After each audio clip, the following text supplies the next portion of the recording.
Hey everyone, Howie Fisher from Fisher's Flies. Thanks for checking in. Today I'm tying up a fun little pattern, the Booby Perch Minnow.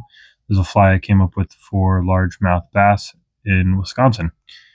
For the hook, I'm using a Stealth Streamer non-reflective black from Fulling Mill in size 8. This is one of their brand new hooks. It is great for these types of patterns. For the thread, I'm using 140 denier ultra thread in fluorescent green to match the colorway. I'm going to get started with my thread pretty much right behind the hook eye with a little bit of space for finishing. I'm going to go ahead and cover this hook shank in thread wraps to lay down a nice little base. Then I'll bring my thread to right about the hook bend. You can see there just a few wraps into the hook bend, because I'm going to add my first material, which is the tail, which is rabbit zonker strips in olive grizzly black barred from Fulling Mill, also one of their newer products. And I'm using the micro version for this size.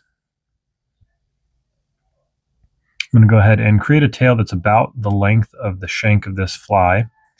And the reason why I took the thread a little bit into the bend is to try and get that tail facing backwards in hopes that it will foul around the hook point less. So I'm going to go ahead and take a few wraps over top of and then bring my thread in front of. As long as you've got a couple wraps over that rabbit strip, you'll be good. It's not going to go anywhere. You don't need to take a dozen wraps or anything like that. Just 2 or 3 will do. For the belly, I'm using Upavon Fly Cache Minnow Belly. This is a really cool palmered hackle from Upavon that I really like.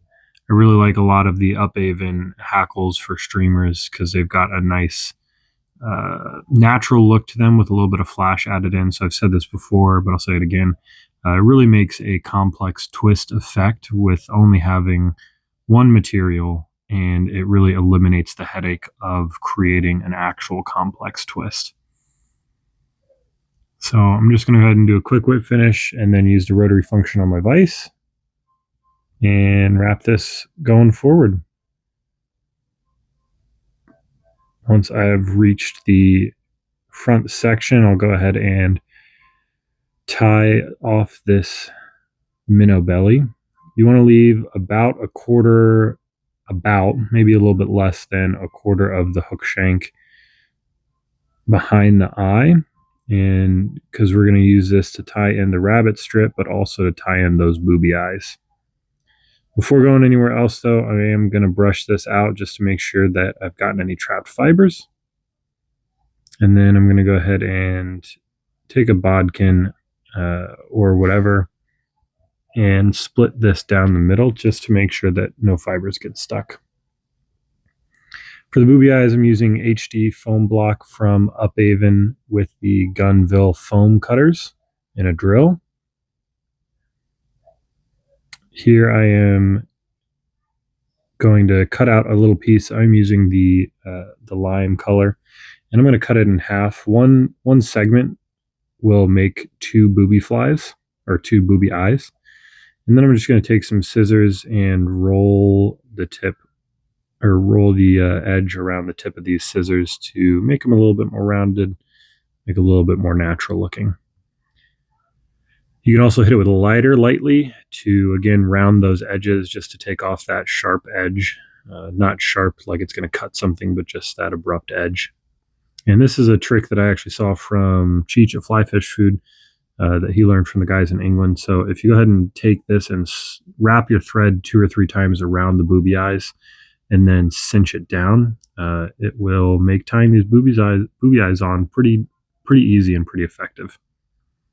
And this is another reason why you want to use 140 denier thread. If you use 70 denier thread, that 70 denier will likely cut straight through those booby eyes. It can even happen with the 140 denier sometimes as well.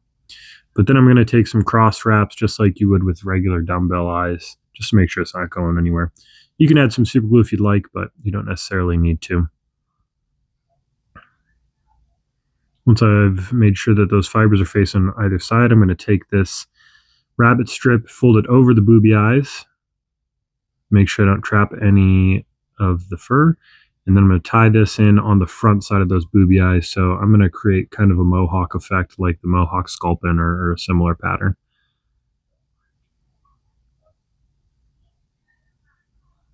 Once I've got that secure, I'll snip off that excess, and then really I'm just cleaning up the head of the fly at this point, building a nice little ramp, making sure that that rabbit strip's covered up and it's not going anywhere. And I accidentally knocked this thread off of the front, so I'm going to go ahead and do that again, just clean up the head of this fly and make sure it's looking good and durable. Lastly, I'm going to go ahead and whip finish. Just 3 or 4 turns because I am going to hit this with some head cement.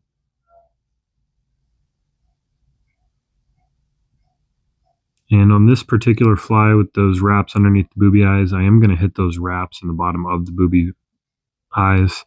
Again, just for added durability, make sure this fly doesn't fall apart once it gets chewed up a little bit. And then I'm going to cure it, and you can really see that fluorescent fly catch minnow belly glowing there in that fluorescent light, or that UV light. And last step, I'm just going to hit it with a Sharpie just to create those pupils on those booby eyes, make it look a little bit more realistic to entice a fish. But again, here you have it, the booby perch minnow. Thanks for checking in. Tie them up. Let me know what you think.